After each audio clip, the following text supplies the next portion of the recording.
Hi guys, welcome back to Quack. Today I am going to be talking to you guys about what to do if you notice some overmating going on in your flock, because I certainly have, especially because it's spring/summer equals mating season. So your female ducks are likely going to start showing the signs of mating and in some unfortunate cases overmating. So today we're going to talk about what to do with your females who are being overmated. All right, so first let's talk about what overmating will look like on your females, because you might mistake it just for some regular mating signs.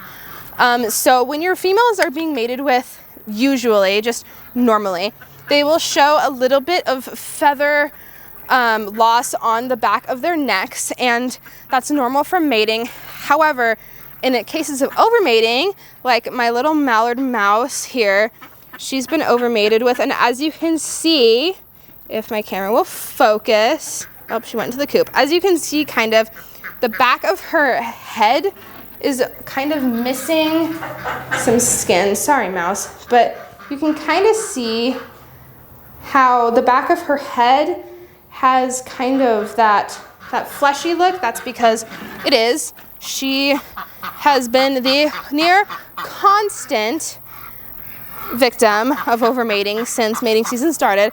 So I have chosen to isolate her from the rest of the flock until she can grow some of those feathers back on the back of her head. So definitely the first step is to isolate her as quickly as possible so the males will not continue to overmate her. Another thing that you can do is to buy this healing ointment called a hen healer. And it's a lifesaver, really, especially if your females are bleeding out of the wounds in their neck.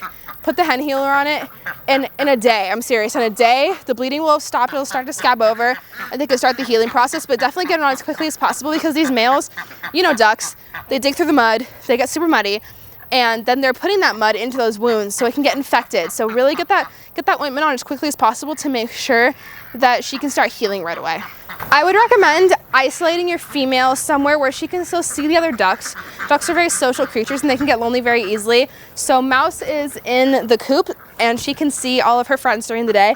At night, I do put her in a crate and put her in the house so that she can be separated from the rest of the flock, because I like to let them go in and out the inside and outside part of the coop, and it's pretty hot right now and it gets humid inside and I don't want her to overheat, so I keep her in a crate in the house, and then in the morning I put her back in the coop where she can see all of her friends during the day and she doesn't feel as lonely. All right, and after that it's just kind of a waiting game to see when she starts growing her feathers back. It's obviously, it would be ideal to wait until mating season is over. However, that's a really long time to isolate an animal, so just wait until she's grown back most of the feathers on her neck, or until she's not openly bleeding anymore and she has a little bit of coverage. So if the males start going after her again, it won't just reopen all of those wounds.